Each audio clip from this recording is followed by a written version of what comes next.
The auction block felt cold beneath Beatrice Hartwell's worn shoes. She stood perfectly still. Her hands were folded in front of her grey dress. The dress had been mended so many times that the patches had patches. Her dark hair was pulled back tight. It made her face look thinner than it already was. "Lot 17, the auctioneer called out. His voice echoed in the large hall. "Miss Beatrice Hartwell, age 26, unmarried, no family, no dowry. Skills include reading, writing, and household management." The crowd murmured. Most of the sounds were unkind. Beatrice kept her eyes down. She had learned long ago that looking up only brought more pain. 26 and unwed! A woman's laugh cut through the air. Poor creature, no wonder she's being sold off. Beatrice's cheeks burned, but she did not move. She barely breathed. Her cousin Margaret had arranged this. After Uncle Thomas died 3 months ago, Margaret had inherited everything. The house, the money, the land. Beatrice had inherited nothing but debts she did not owe. "You've eaten our food for years," Margaret had said. Her voice was sharp like a knife. "You've worn our clothes, slept under our roof. Now it's time to pay us back." So here Beatrice stood, being sold like furniture. Her service would go to whoever paid Margaret's price. 7 years of labor, 7 years of her life. The bidding started low. A bakery owner offered £10. A factory manager offered 12. Each offer felt like a stone pressing on Beatrice's chest. Then a new voice spoke from the back of the room. £500. The entire hall went silent. Beatrice's head jerked up without thinking. She could not help herself. A man stood in the shadows near the door. He was tall, very tall. His coat was black and perfectly fitted. His face was hidden partly by the dim light, but she could see his jaw. It was strong and set in a hard line. 500? The auctioneer's voice cracked with surprise. "My lord, surely you mean 50. "I said 500. The man's voice was deep. It was cold like winter wind. "Do you accept, or shall I take my business elsewhere?" "Sold!" The auctioneer's gavel came down fast. "Lot 17 to Lord Nathaniel Blackwood." Whispers exploded through the crowd. Beatrice knew that name. Everyone in England knew that name. Lord Nathaniel Blackwood, the Duke of Thornfield, the richest man in 3 counties. They called him the Cursed Duke. His wife had died 5 years ago. Some said he had loved her beyond reason. Others said he had killed her himself. Nobody knew the truth. But everyone knew he had not spoken a word since the day they buried her. Not one single word. Beatrice's legs shook. A mute duke had just bought 7 years of her life. For a fortune. But why? Lord Blackwood walked forward. The crowd parted like water around a ship. He was younger than Beatrice expected, maybe 35. His hair was dark, with threads of grey at the temples. His eyes were grey too. They looked like storm clouds. He stopped 3 feet away from her. His eyes swept over her face, then down to her worn dress, then back up to her eyes. Beatrice saw no warmth there, no kindness, only emptiness. He held out a rolled paper, a contract. His butler, an elderly man with white hair, stepped forward. "Miss Hartwell," the butler said quietly. "His Grace requires your signature. You will serve in his household for 7 years. You will be treated with respect. You will have food, clothing, and a private room. In return, you will follow his instructions without question." Beatrice took the paper with trembling hands. She had no choice. If she refused, Margaret would find somewhere worse to send her. At least a duke's house would have warm fires and regular meals. She signed her name at the bottom. Lord Blackwood took the paper back. He looked at her signature for a long moment. Then he nodded once. He turned and walked toward the door. "Come," the butler said gently. "We leave for Thornfield immediately." Beatrice followed. She had no belongings to collect. Everything she owned was already on her back. As they left the hall, she heard Margaret's satisfied laugh behind her. "Good riddance to bad rubbish," Margaret called out. Beatrice did not look back. The carriage waiting outside was the finest she had ever seen, black with gold trim. 4 white horses stamped their feet in the cold. Lord Blackwood climbed inside without looking at her again. The butler helped Beatrice up. Inside, the seats were covered in soft velvet. Lord Blackwood sat across from her. He stared out the window. His face showed nothing. No anger, no sadness, nothing at all. The butler sat beside Beatrice. "My name is Thomas," he said softly. "I've served the Blackwood family for 40 years. Don't be afraid, child. His Grace is a good man." Beatrice wanted to ask why a good man would buy a woman like livestock, but she stayed quiet. The carriage rolled forward. London disappeared behind them. The journey took 3 hours. Nobody spoke. Lord Blackwood never looked at her once. He sat like a statue. His hands rested on his knees. His eyes watched the passing countryside. Beatrice studied him when she thought he would not notice. His face was handsome in a harsh way. Like a cliff was handsome. Strong but dangerous. There were lines around his eyes, lines that spoke of pain, of nights without sleep. She wondered what her life would be like in his house. Would he work her until she dropped? Would he be cruel? Would he ignore her completely? The sun was setting when they arrived at Thornfield Manor. Beatrice gasped despite herself. The house was enormous, built of grey stone with dozens of windows that caught the dying light. Gardens stretched in every direction. Roses climbed the walls even though it was late autumn. The carriage stopped at the front steps. Lord Blackwood got out first. He walked into the house without waiting, without even glancing back. Thomas helped Beatrice down. "Come inside. You must be exhausted." The entrance hall took Beatrice's breath away. A grand staircase curved upward. Crystal chandeliers hung from the ceiling. Paintings covered the walls. She had never seen such wealth. A woman in a black dress approached. She was perhaps 50. Her face was kind but serious. "Miss Hartwell," she said. "I am Mrs. Davies, the housekeeper. Welcome to Thornfield. I'll show you to your room." Beatrice followed her up the staircase.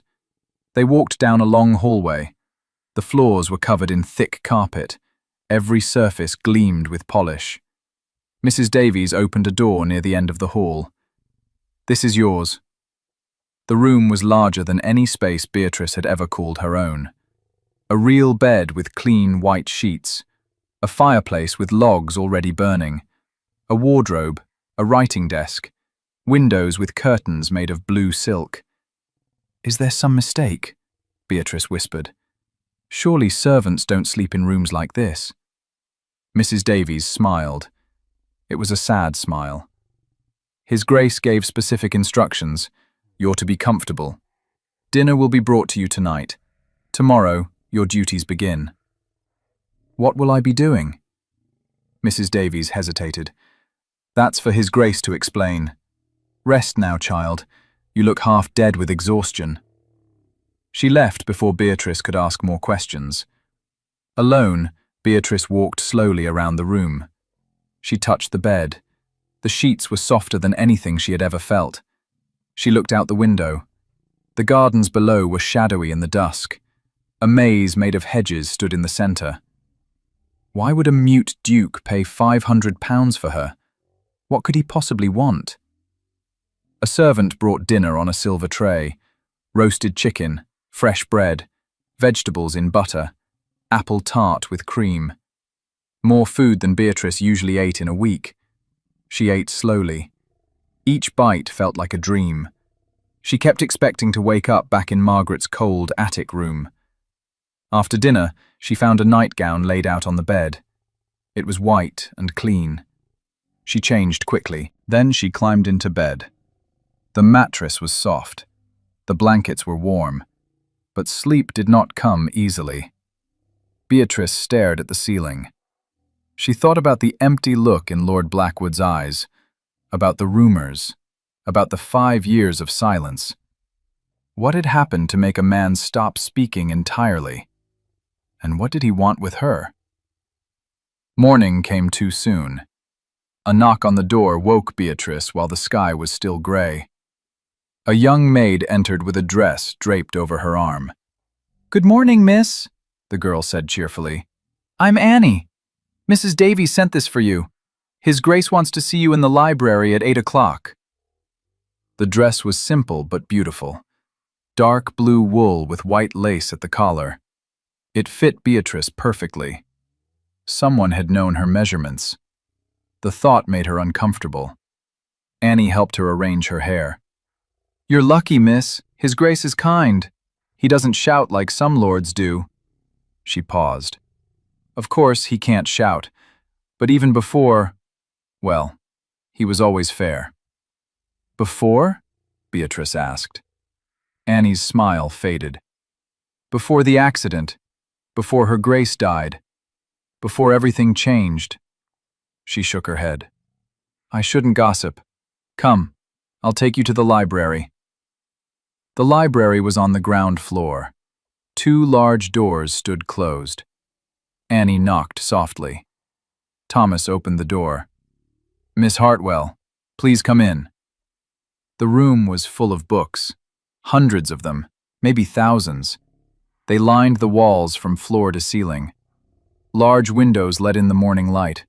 A fire crackled in the fireplace. Lord Blackwood stood by the window. He wore dark trousers and a white shirt, no jacket.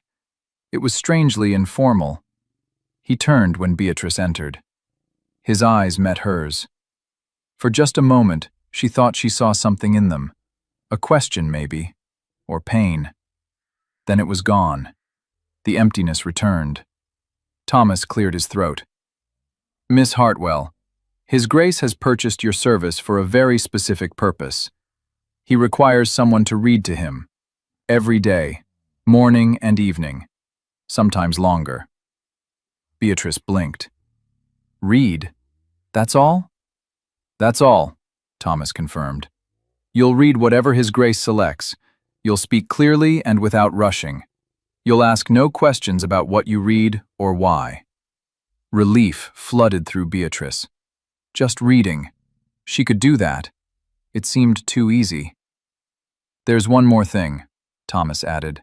His voice dropped. "His Grace cannot respond to you. He cannot tell you to stop or continue or slow down. You must learn to read his cues, watch his face, his hands. When he's had enough, he'll stand and leave. You'll stop immediately." Lord Blackwood walked to a shelf. He pulled down a thick book. He held it out to Beatrice. She took it carefully. The leather cover was worn smooth. The title read, "Poems of the English Countryside." Lord Blackwood gestured to a chair near the fireplace. Then he sat in the chair across from it. He waited. Beatrice sat down. She opened the book to the first page. Her hands were shaking slightly. She took a breath. "The meadow sleeps beneath the snow," she read. Her voice sounded too loud in the quiet room. "The trees stand bare against the sky, but spring will come as spring must go, and flowers bloom before they die." She glanced up. Lord Blackwood was watching her. His face showed nothing, but he had not stood up. He had not left.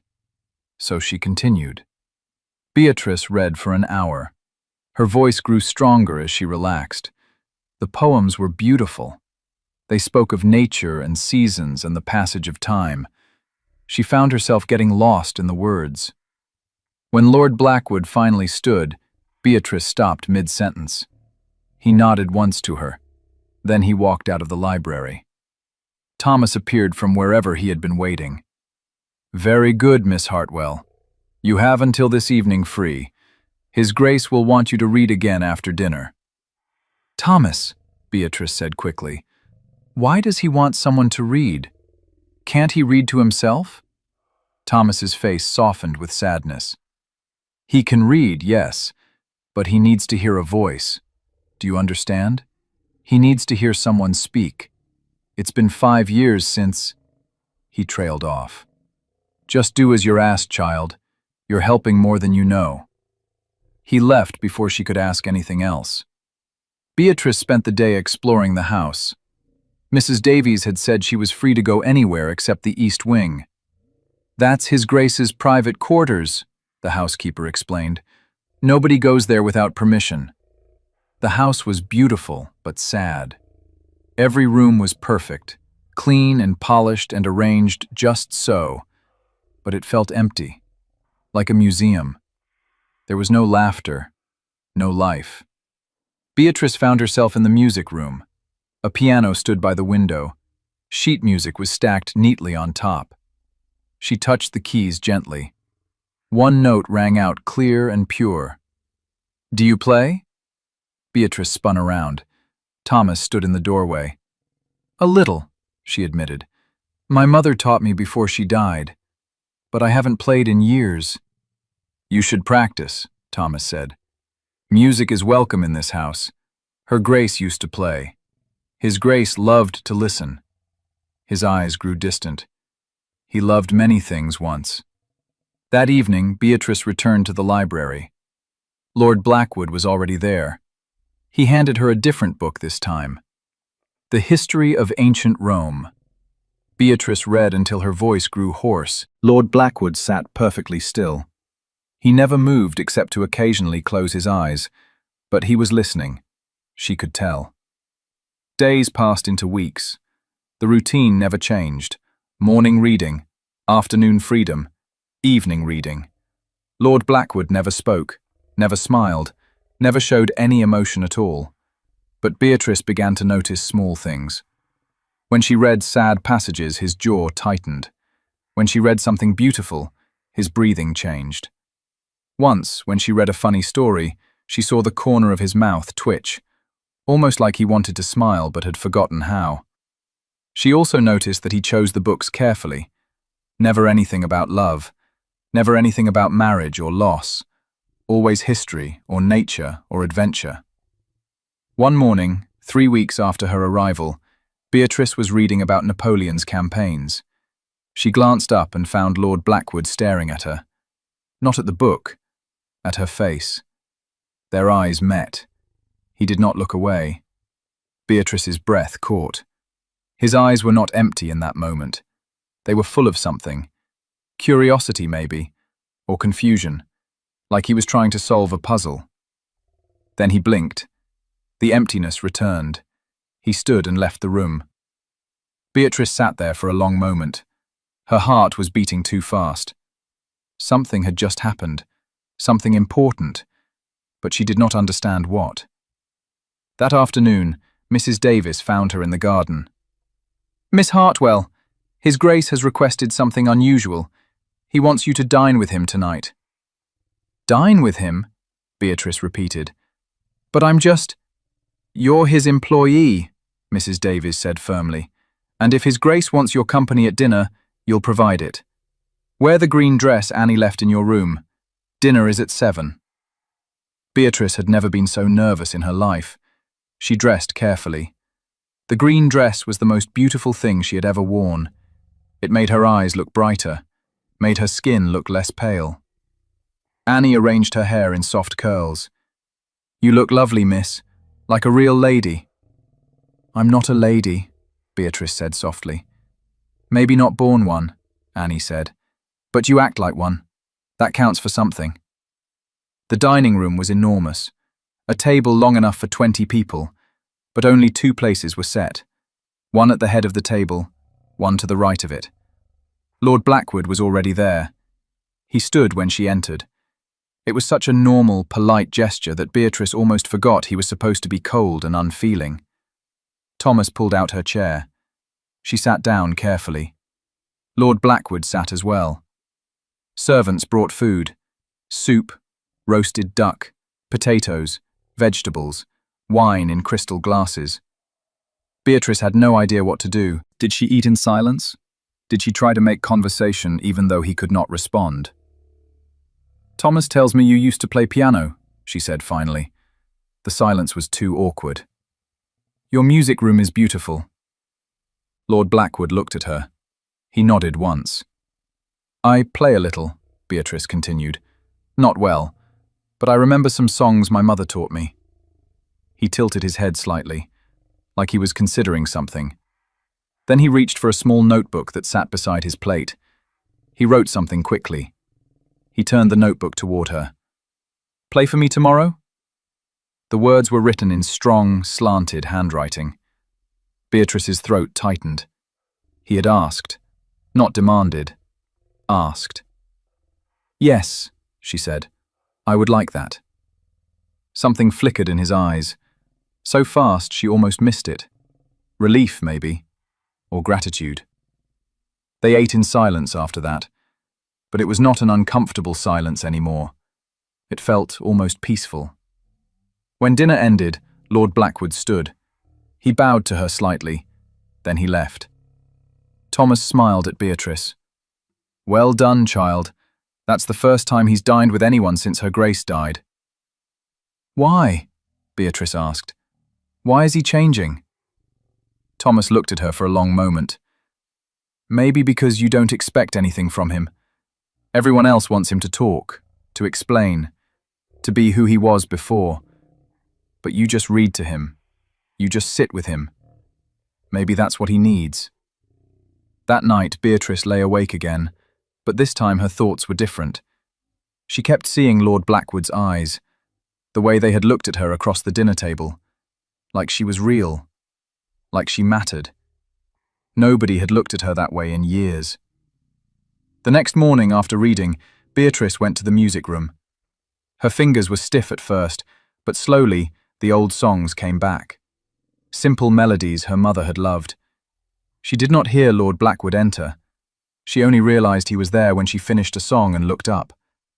He stood in the doorway. He was watching her with that same intense look. Beatrice started to stand. He held up a hand. Stop. Stay.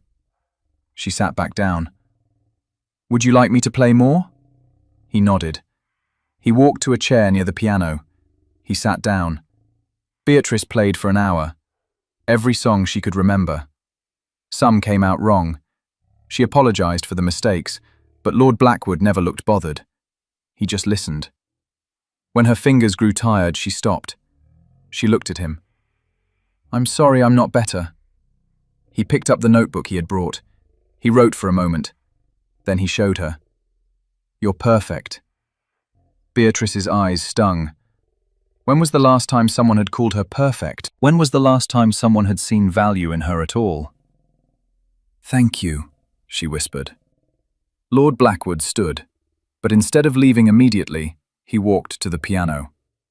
He reached out slowly. His hand hovered over the keys. Then, gently, he played a single chord.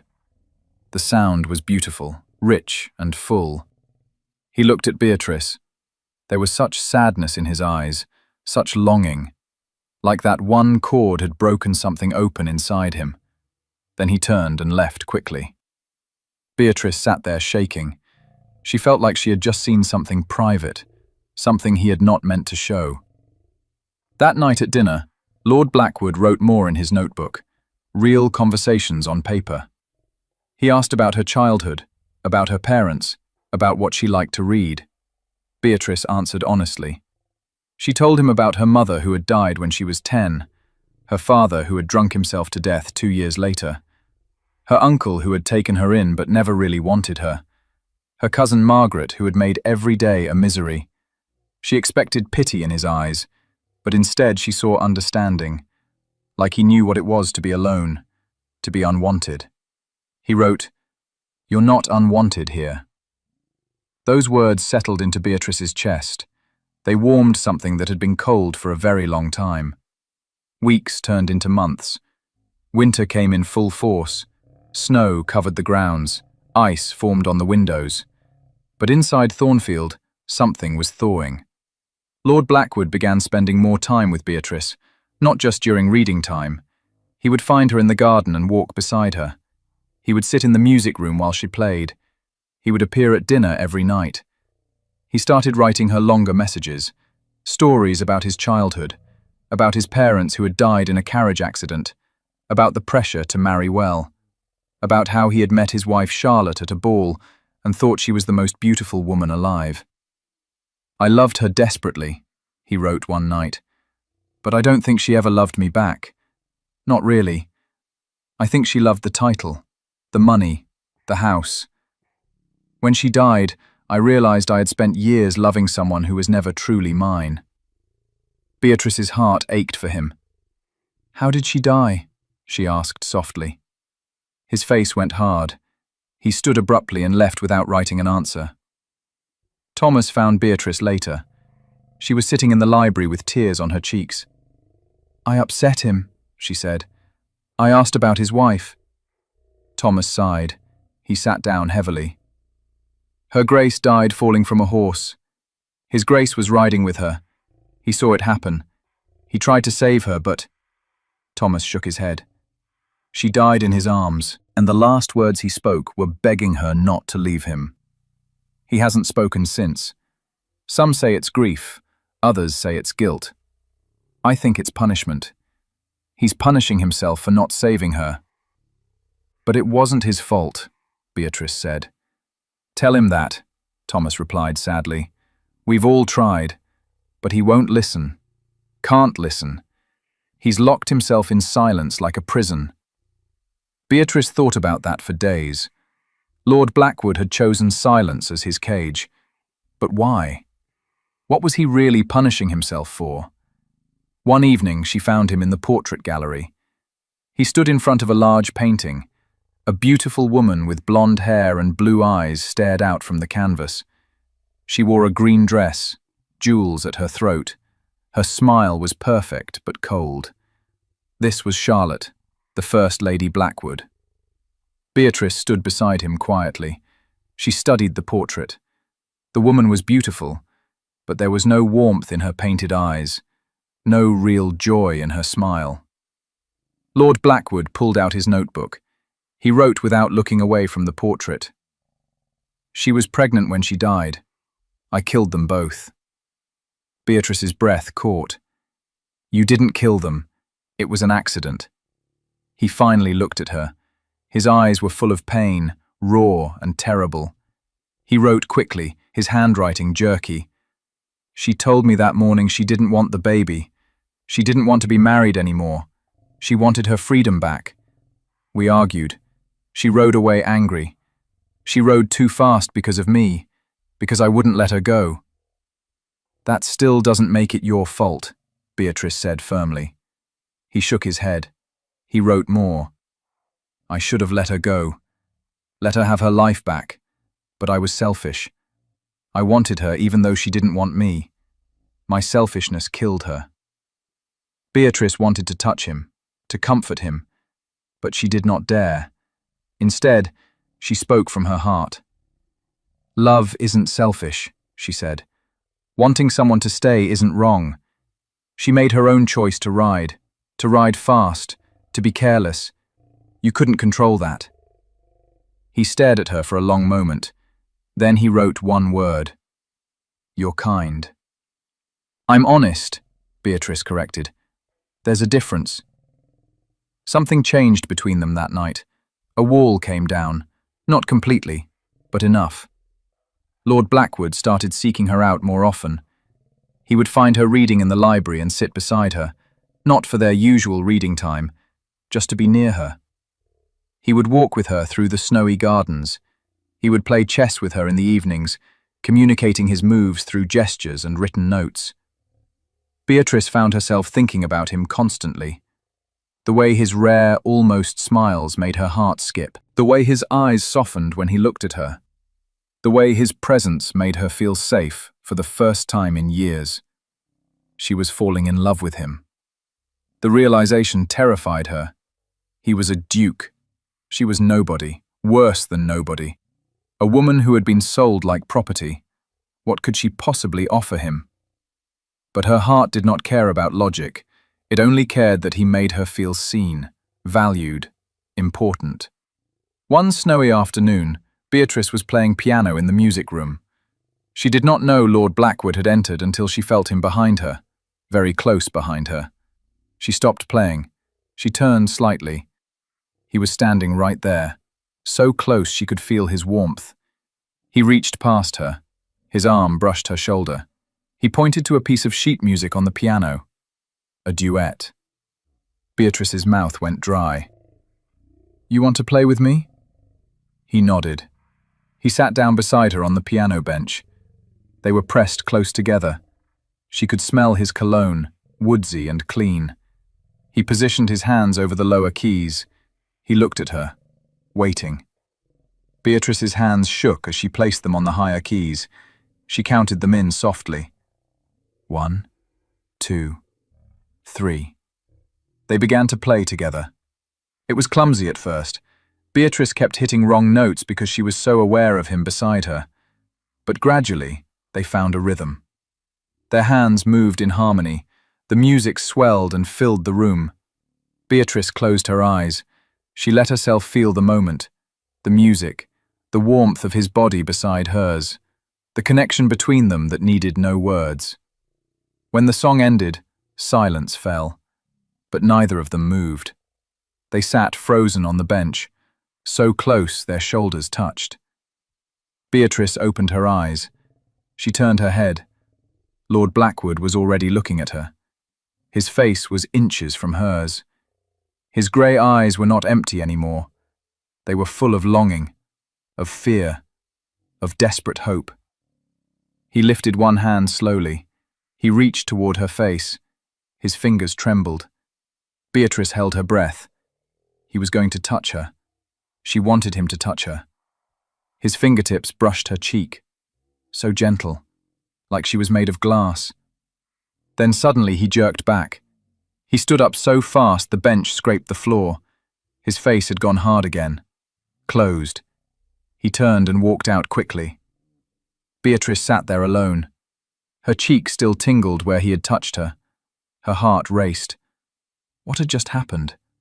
Why had he pulled away? That night he did not come to dinner. Thomas brought a note instead. "His Grace apologizes. He's indisposed. He'll resume reading tomorrow." Beatrice barely slept. She kept replaying the moment, the way he had looked at her, the way he had touched her, the way he had fled like she had burned him. The next morning, Lord Blackwood was in the library as usual, but he would not meet her eyes. He handed her a book. She read. He sat like a statue. When the hour ended, he left without even nodding goodbye. It continued like that for days. He avoided her completely. No dinners, no walks, no chess games. Just the required reading sessions where he would not look at her. Beatrice felt the loss like a physical pain. She had gotten used to his company, his attention. Now it was gone, and she felt empty. "What did I do wrong?" she asked Mrs. Davies one afternoon. They were in the kitchen.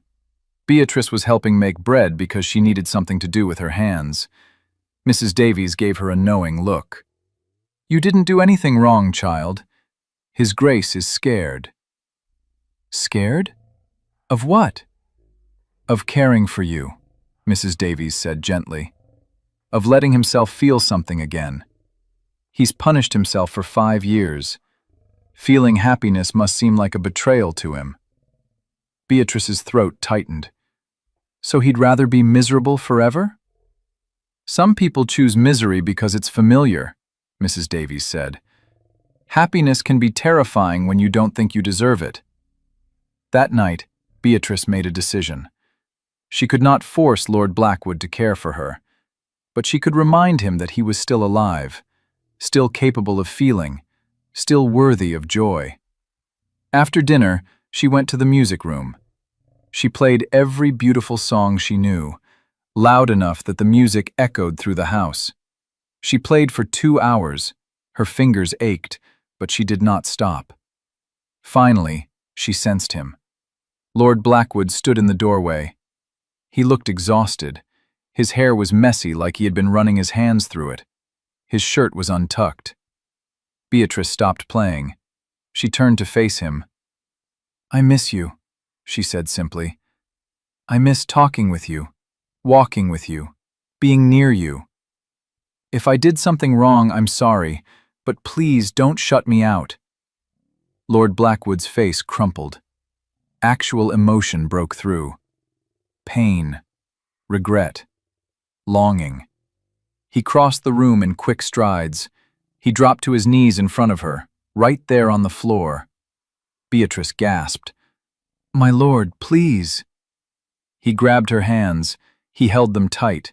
His eyes were desperate, pleading. He let go long enough to pull out his notebook.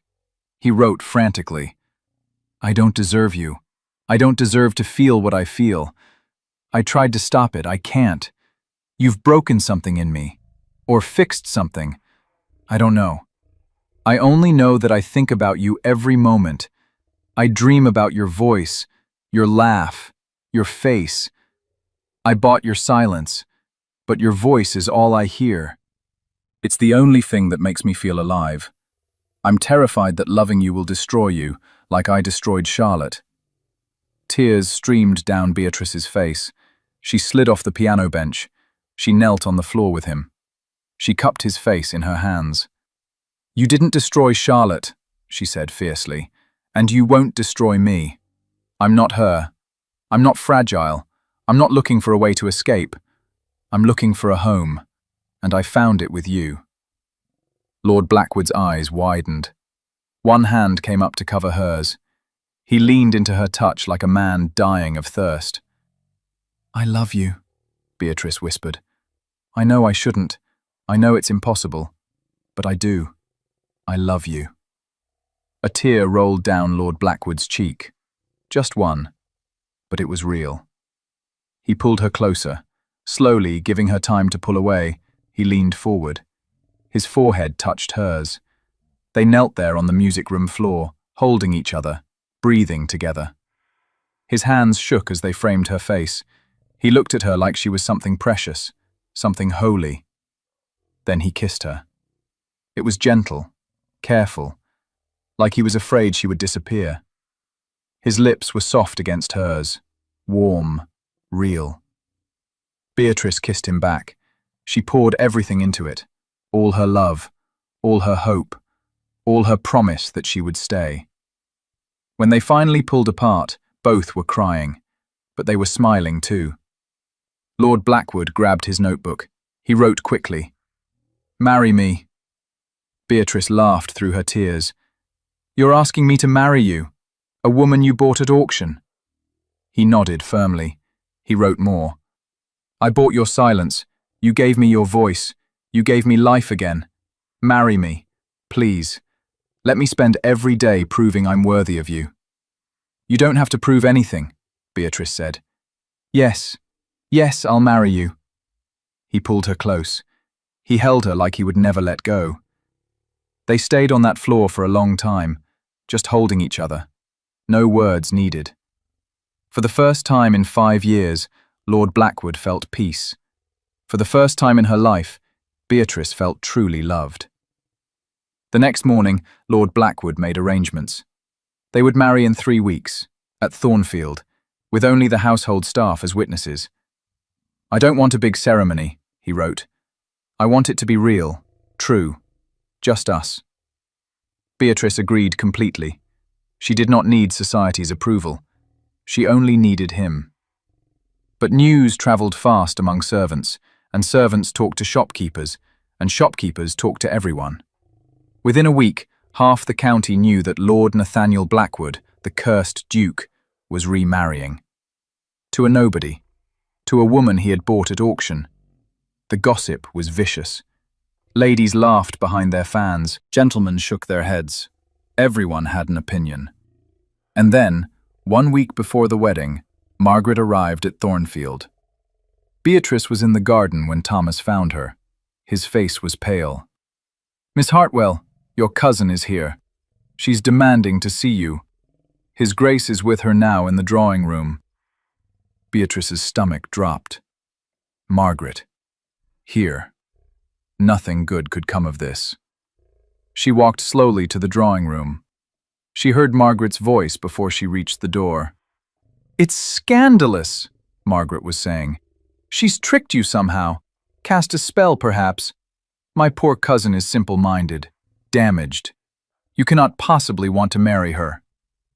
Beatrice pushed open the door. Lord Blackwood stood by the fireplace. His face was like stone, but his hands were clenched into fists. Margaret sat on the sofa. She wore an expensive dress, too much jewelry. She looked up when Beatrice entered. Her smile was cruel. "There you are, dear cousin. I've come to save you from this terrible mistake." "The only mistake was trusting you," Beatrice said quietly. "How dare you?" Margaret stood up. "I took you in, gave you food and shelter, and this is how you repay me? By seducing a duke?" "You sold me," Beatrice said. Her voice was steady even though her hands shook. "You auctioned me off like furniture because you wanted money." "I gave you opportunity," Margaret hissed. "And now you're trying to rise above your station. It won't work. Society will never accept you. You'll be a laughingstock. You'll ruin his reputation." "That's enough." Lord Blackwood's voice was cold, but it was also audible. Everyone froze. Beatrice turned to stare at him.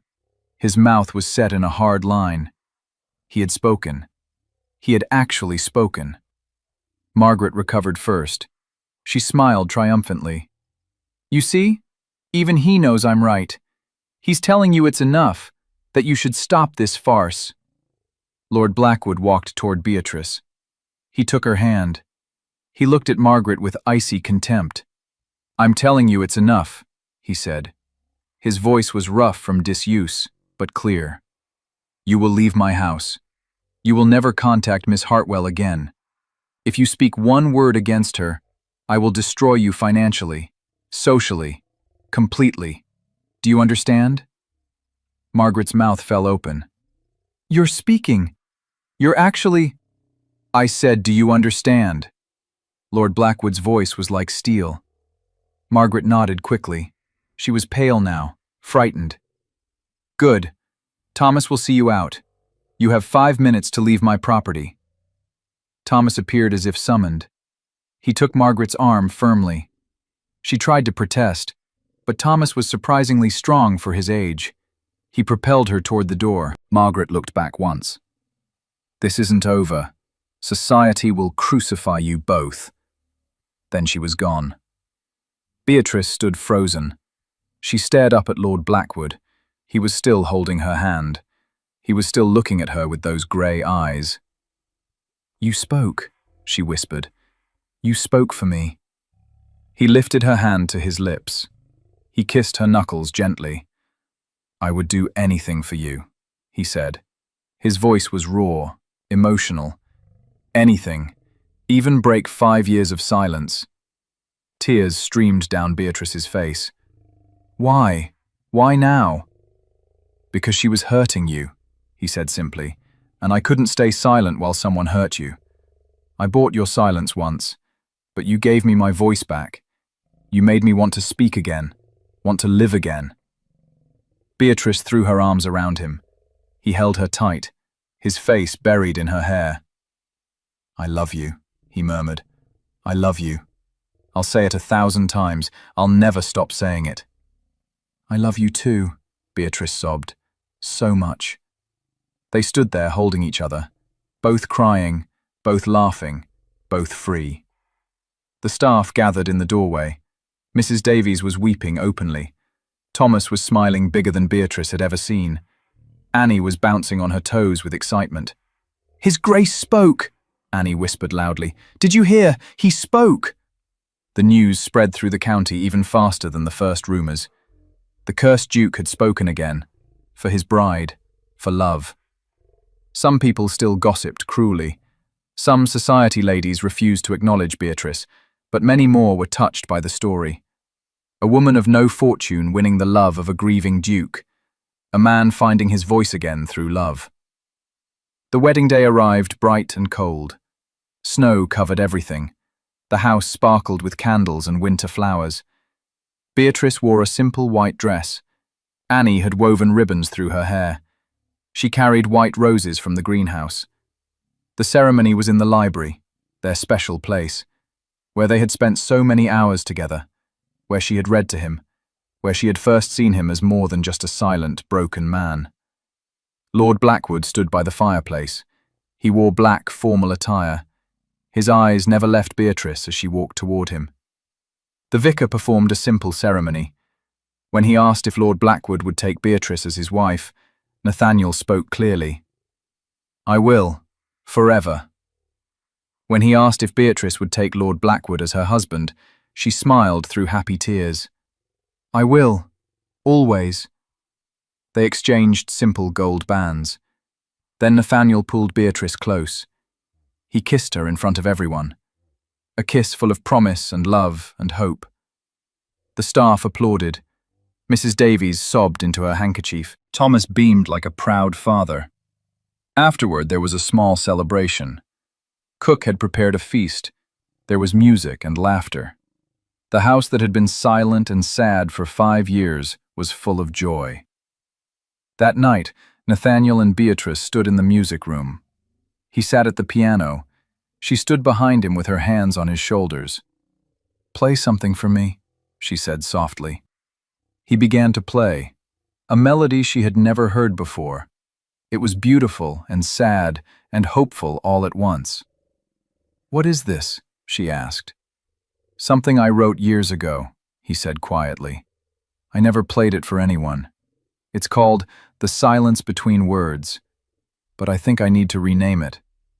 "To what?" He looked up at her. Love shone in his eyes. "The voice that saved me." Beatrice bent down and kissed the top of his head. "You saved yourself. I just reminded you how." "No," Nathaniel said firmly. He turned to face her fully. He pulled her onto his lap. "You saved me. Your voice, your kindness, your love. I was dead inside. You brought me back to life." "You did the same for me," Beatrice said. "I was nobody, nothing. You made me feel valuable, important, loved." "You are loved," Nathaniel promised. "More than you can possibly know." He kissed her then, deep and thorough, showing her without words how much she meant to him. When they finally pulled apart, Beatrice rested her head on his shoulder. "Will you tell me about it now? About why you really stayed silent?" Nathaniel was quiet for a long moment. Then he began to speak. "Charlotte died because she was running from me, from our marriage, from the life she didn't want. I heard her last thoughts, you know, before she fell. She screamed that she wished she had never met me, that I had ruined her life." "Oh, Nathaniel," Beatrice breathed. "The last words I ever spoke were begging her to love me," Nathaniel continued. His voice was thick with old pain. "Even as she was dying, I was selfish enough to ask her to love me. She never answered. She just looked at me with such cold eyes. Then she was gone." "So you punished yourself by giving up speech," Beatrice understood. "You thought your words had failed, that they had hurt her." "Yes," Nathaniel said. "I thought if I stayed silent, I could never hurt anyone again. Never beg for love that would never come. Never speak words that meant nothing." "But your words mean everything to me," Beatrice said. She looked up at him. "Every word you speak is precious, important, real." "Because you taught me that words have power when spoken with love," Nathaniel said. "When you read to me, I heard more than just stories. I heard your kindness, your compassion, your gentle spirit. You didn't speak to impress me or manipulate me. You spoke because I asked you to, because you wanted to help. That's when I realized silence wasn't protection. It was cowardice." "It wasn't cowardice," Beatrice said firmly. "It was grief. You needed time to heal." "Maybe," Nathaniel allowed, "but you gave me a reason to speak again, to live again. You are my voice now, my heart, my everything." Beatrice kissed him softly. "And you are mine." They sat together at the piano as evening turned to night. Nathaniel played softly. Beatrice hummed along. The music filled the house with warmth and life. For the first time in 5 years, Thornfield Manor felt like a home instead of a tomb. Weeks passed in quiet happiness. Nathaniel spoke more every day. His voice grew stronger. He laughed for the first time in years, real, deep laughter that made the servants smile. He took Beatrice to London for a brief visit, to get her proper clothes, jewels, everything a duchess should have. But more importantly, he took her to museums and libraries and concerts. He showed her the world she had never been able to see. They walked through Hyde Park. Nathaniel held her hand openly. He did not care who saw. When society ladies whispered behind their fans, he simply pulled Beatrice closer. "Let them talk," he said. "Their words mean nothing to me. Only yours matter." One afternoon they attended a concert. Midway through, Nathaniel squeezed Beatrice's hand. He leaned close to whisper in her ear, "I want to play for people again. Music was my first language before silence. I want to speak it again." Beatrice's eyes filled with happy tears. "Then you should. The world deserves to hear your voice, all of your voices." That night, Nathaniel wrote to several music academies. He offered to perform, to teach, to share his gift again. The responses were immediate and enthusiastic. The Duke of Thornfield, the recluse, the silent lord, now speaking, now playing. Everyone wanted to hear him. 6 months after their wedding, Nathaniel gave his first public performance. The concert hall was packed. All of society had come out of curiosity. Beatrice sat in the front row. She wore a blue dress that matched her eyes. Nathaniel had given her diamonds to wear, but she needed no jewelry. She shone with pride and love. Nathaniel walked onto the stage. The crowd went silent. He sat at the piano. He looked directly at Beatrice. Then he spoke to the entire audience. His voice was strong and clear. 5 years ago, I stopped speaking because I thought my words had no value. I thought silence was safer than speech. But I was wrong. I learned from my wife that words spoken with love have infinite power. That music is a language that needs no translation. That the human voice is a miracle we take for granted until it's gone. He paused. He smiled at Beatrice. This first piece is dedicated to Lady Beatrice Blackwood, the voice that broke my curse, the woman who taught me how to live again. Then he began to play. The music was extraordinary. It told a story without words, a story of grief and healing, of silence and speech, of death and rebirth, of love that saves. Grown men wept openly. Ladies clutched their handkerchiefs. Even the cynics who had come to mock found themselves moved beyond words. When the final note faded, there was a moment of perfect silence. Then the entire hall erupted in applause. People stood, they cheered, they called for more. But Nathaniel only had eyes for Beatrice. He stood from the piano. He walked off the stage. He went directly to her. He knelt in front of her chair, right there in front of everyone. He took her hand. "You are my music," he said clearly. "My voice, my life, everything I am belongs to you." Beatrice pulled him close. She kissed him without caring about the hundreds of people watching. "And everything I am belongs to you," she whispered against his lips. "Forever." The applause grew even louder. Society could gossip all they wanted, call her a fortune hunter, call him a fool. Neither of them cared. They had found something more precious than reputation or titles or wealth. They had found home in each other. 1 year after the auction that had brought them together, Nathaniel and Beatrice stood in the Thornfield Library, the same place where their story had truly begun. "Do you remember the first time you read to me?"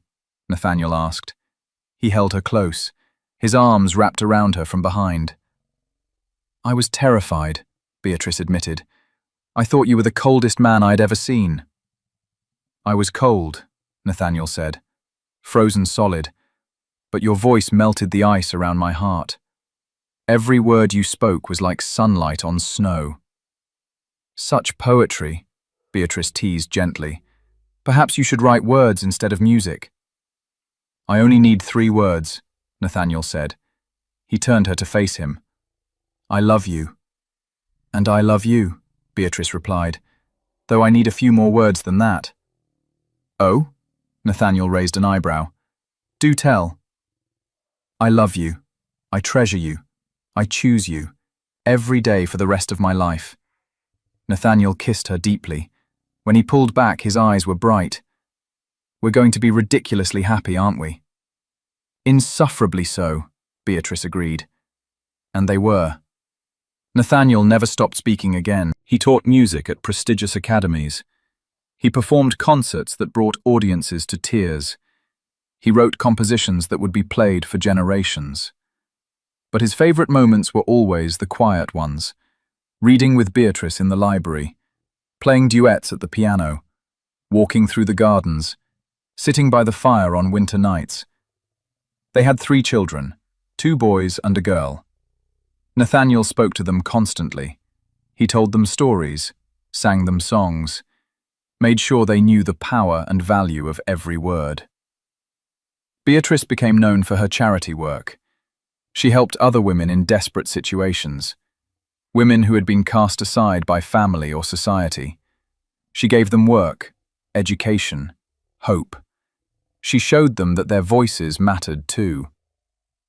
Years later, when someone asked Nathaniel about his years of silence, he always gave the same answer. I lost my voice when I lost hope. I found it again when I found love. My wife taught me that silence is not strength. Speaking with love is the bravest thing we can do.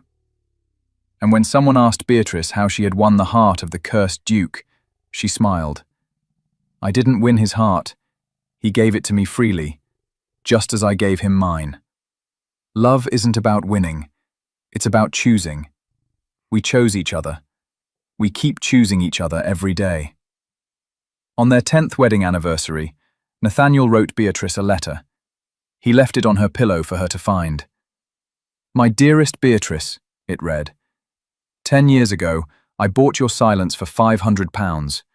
It was the greatest investment I ever made. Not because I got your silence, but because I got your voice instead. Your laughter, your wisdom, your love, your songs. I bought 7 years of service and received a lifetime of joy. I am the luckiest man who ever lived. Thank you for breaking my curse. Thank you for teaching me to speak again. Thank you for being you. All my love, now and forever. Nathaniel. Beatrice read the letter with tears streaming down her face. She found Nathaniel in his study. She did not say anything. She just walked into his arms. He held her close. No words were needed. They had spoken everything that mattered. They had said it with 7 years of growing together, with 10 years of choosing love every day, with a lifetime still ahead of them. The Duke who had been cursed to silence, the woman who had been sold at auction.